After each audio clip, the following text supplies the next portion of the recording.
দিদি, এই যে আজকে দেখা গেল যে গতকাল বঙ্গভবনে দিল্লি পুলিশের অতি সক্রিয়তা নিয়ে প্রশ্ন তুললেন মমতা বন্দ্যোপাধ্যায়, এবং তারপরে মাঝরাতে একেবারে বাংলা থেকে পুলিশ নিয়ে যাওয়া হলো। কি বলবেন? অতি সক্রিয়তা কি দেখিয়েছে? ওনাকে কি মানে অপদস্থ করা হয়েছে, না ওনাকে হিড়হিড় করে বঙ্গভবন থেকে টেনে বার করে দেওয়া হয়েছে? আজকে যখন আমাদের রাজ্যে, আজকে যখন কলকাতাতে স্বরাষ্ট্রমন্ত্রী আসেন, ওনার কথা শুনেছেন? উনি কি বলেন? আমি চেয়েছি বলে উনি বেরোতে পেরেছেন। আচ্ছা, উনি না চাইলে স্বরাষ্ট্রমন্ত্রী, দেশের স্বরাষ্ট্রমন্ত্রী মাননীয় শ্রী অমিত শাহ, মমতা বেগম না চাইলে নাকি বেরোতে পারবে না।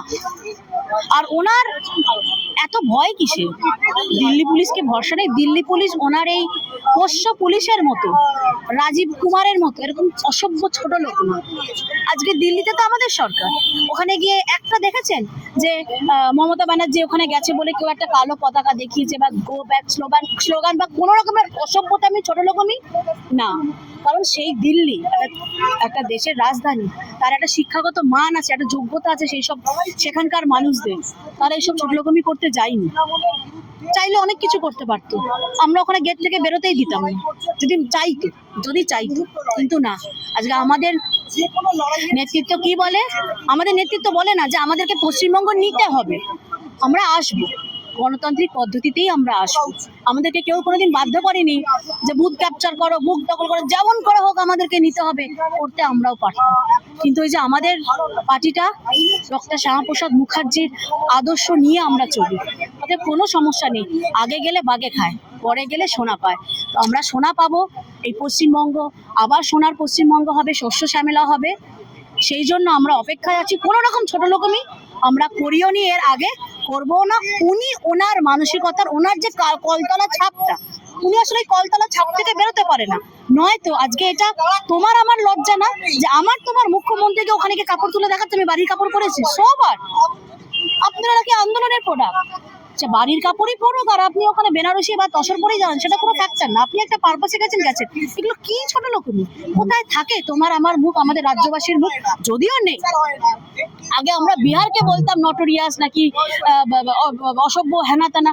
আজকে মানে বিহার তো সব থেকে বেশি আইএস আইপিএস সব থেকে বেশি বিহার দিচ্ছে, আর পশ্চিমবঙ্গ কি দিচ্ছে? সন্ত্রাসবাদী দিচ্ছে, জঙ্গি দিচ্ছে, টেররিস্ট দিচ্ছে। যারা এখানে সেফ শেল্টারে বসে, জামাতিরা এখানে আসছে, সেফ শেল্টার পাচ্ছে, তারপর ভারতবর্ষে ছড়িয়ে গিয়ে ভারতবর্ষে নাশকতা সৃষ্টি করছে। এই তো আজকে পশ্চিমবঙ্গের অবস্থা। আর হ্যাঁ, আমরা যে একটা ভুল ধারণায় ছিলাম না যে মমতাজ বেগম পশ্চিমবঙ্গকে পশ্চিম বাংলাদেশ করতে চাইছে, বাংলাদেশ না। ওনার আলালে ঘরে দুলাল ফিরাদ হাকিমের যে স্বপ্নটা আছে মিনি পাকিস্তান করা, সেইটাই করার জন্য উনি ওটাকে হাওয়া দিচ্ছে আর উঠে পড়ে লেগেছে।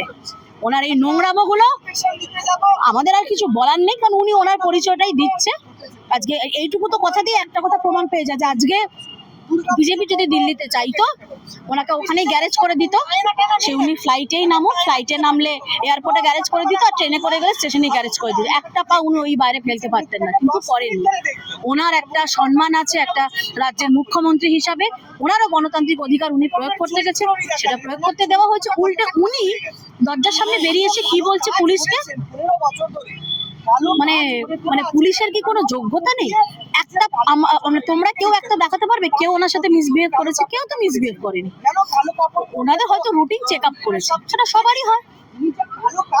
এখানে আমাদের সর্বভারতীয় সভাপতি এলে তার গাড়ি ভাঙা হয়, তার উপর ডেলিভারিটলি অ্যাটাক করানো হয়, কালো পতাকা দেখানো হচ্ছে আমাদের দেশের স্বরাষ্ট্রমন্ত্রীকে। ইভেন দুর্গাপুরে যখন মোদিজি এলেন, দেশের প্রধানমন্ত্রীকেও কালো পতাকা দেখানো হলো, গো ব্যাক স্লোগান দেওয়া হলো।